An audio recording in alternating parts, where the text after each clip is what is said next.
information came out of all the problems and 1 in 35 croaking and all this kind of stuff. There was a whole list. I put a thing on Telegram. That orange dude that has a really good channel, I forget his name right now.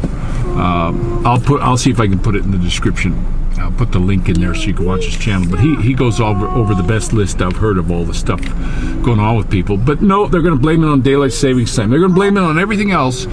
And even people that are getting sick now, I think it's a thing that they don't want to admit that they did something wrong, and they're getting sick because of this now. I think that could be what's happening. There was great evil perpetrated on the people of the world. That's all there is to it. And this has been going on for thousands of years. They want rid of people. They start wars. They do anything they can. That was the old plan. Do the wars. But there's a lot of stuff. I put one on. I don't know if it's way back in my Telegram page, but there was a thing about in 1918 with the big thing that happened back then. And the Rockefellers had a lot to do with it, and the people really started getting sick and croaking after they got stuck. So they're just doing it again. It's 100 years. It seems like every 100 years they want to wipe out a whole big pile of the population, and I'm not for it. I seen a dang thing on if they took every person on the planet, all 7 billion of them, you could stick them in LA County. You know, they wouldn't have a lot of room, but they would all fit there. So I'm not getting it. But the other thing I'm definitely not getting, and this is what tells me that this was a planned deal to get rid of folks. End of story. They were just to get rid of folks. All this information is coming out on Phaser. It's hitting the news media. They can't hide it anymore. The pages are out. There's going to be more coming out in April, May. It's going to keep coming out every month. But yet there's governments around the world still pushing this thing, and they want people to get it. There's countries that have the Star Trek Phaser, and they're go get them. They're telling people go get them. Now, I haven't seen anywhere it's mandatory, so you should be able to say no, but they're coercing you into it. You can't go here, you can't do this, you can't do that.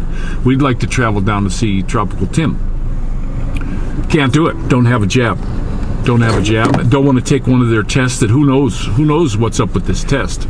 The dude who invented the test, who died right after he said this, that, you know, it wasn't even designed for that. So it's a bad deal. And when I first saw them doing it, jamming in the back of the head, what are they implanting? Why are they doing that? Are they also capturing your DNA with this? Why do they got to stick it in your nose and wiggle it around so hard? You know, I just hawk a booger on the table. That should do it. You know, but they're testing Red Bull. It's coming up positive. One guy over in App tested a mango, came up positive. We're also seeing on these tests, some of them are pre-made. They take a little UV light or something, and they're finding out it's a pre-positive and all this stuff. So all this stuff is coming out. When are folks going to wake up and say, wow, you know, we've really been duped? You know, we've been duped bad. And all I can say is that the people that got this thing and are getting sick, you just got to love them, guys, and do what you can for them. You know, prop them up, because they've been duped. There's my boy. But and it's a shame. It's a royal shame that there's such evil people in the world that can perpetrate this on mankind. You know, and you look at a lot of things that are happening. Read your Bible, because a lot of this stuff is biblical, guys. Now the good Lord can always turn around, but you know, a lot of guys are saying, "Oh well, you know, we're into it. We're in this phase of the Bible." Well, the Antichrist hasn't revealed himself yet. That's the next big one. You know, that's the one you have to look for. And all I can say, guys, is you know, you gotta look to your Lord and Savior and stick with Him, because we can't fight this. I know it's against powers and principalities and all that kind of stuff. So you know, that's the good Lord's fight.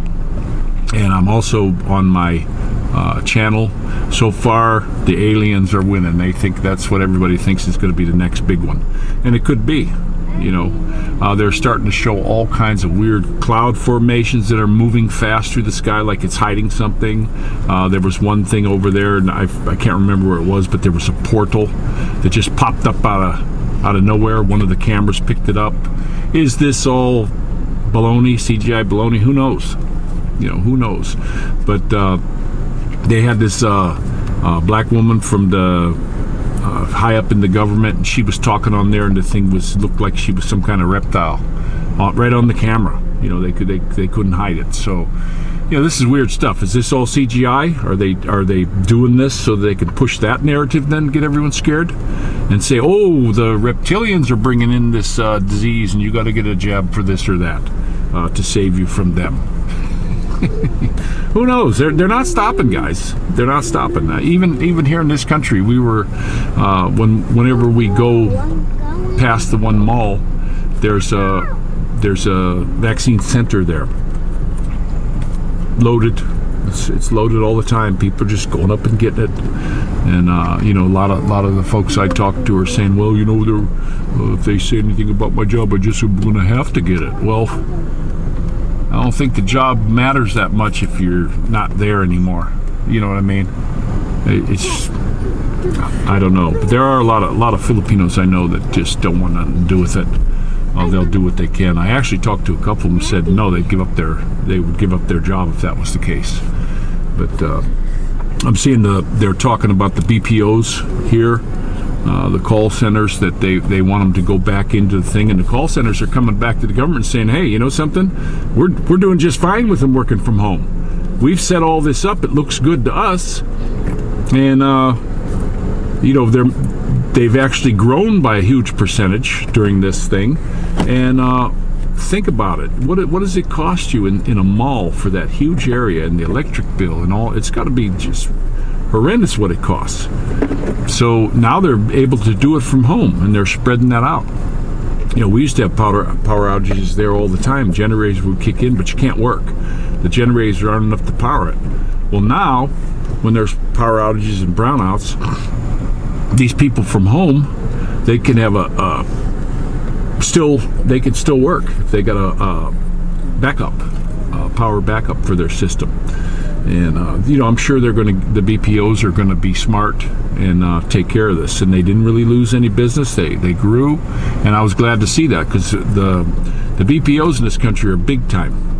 They're very big time. But then the government's saying, oh, you know, after we tried to smash your business and lock everybody down and smash prices and do all this rotten stuff to everybody, now you can go back and everybody can go into work. Of course, there might be some rules that apply. You know, they're always going to do that. Now the BPO's saying, well, we don't think we want to. Good. I hope they don't. I hope they don't, because I know a lot of the agents that are working from home, and they're doing just fine. They're doing absolutely fine. They're actually liking it better, because most of them in the call center are women, and they got kids. You know, they've got kids at home, and it's tough. It's tough when, you know, you're a husband and wife, and the wife is going out from 10 o'clock at night till the morning, and the husband works all day. You know, and it's a rough way to go. It's a shame that the world went the way where the woman had to stop working. But I truly believe that was a communist plot to destroy the family, because my opinion is your wife should be at home. Man should be able to go out and make enough money for everybody, but they cut the prices on wages so badly, just so bad, that a guy, it's tough to afford it. And then they get you into believing you got to have this.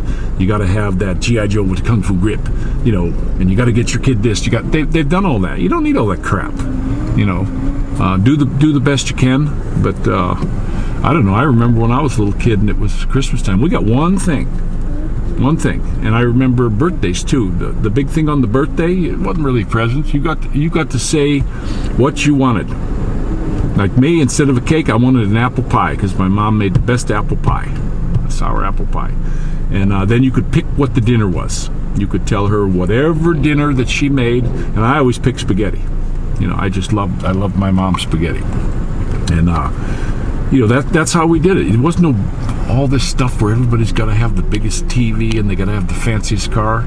I knew Filipinos when I was in California, and not just Filipinos, don't get me wrong, but they would go out and buy this big house for millions and a big fancy BMW, and they were walking to work, and you go in their house, they had plastic furniture, because all their money, husband and wife's money, was gone just making a house payment and a car payment for show, so they could say, oh, look, I got a big fancy BMW.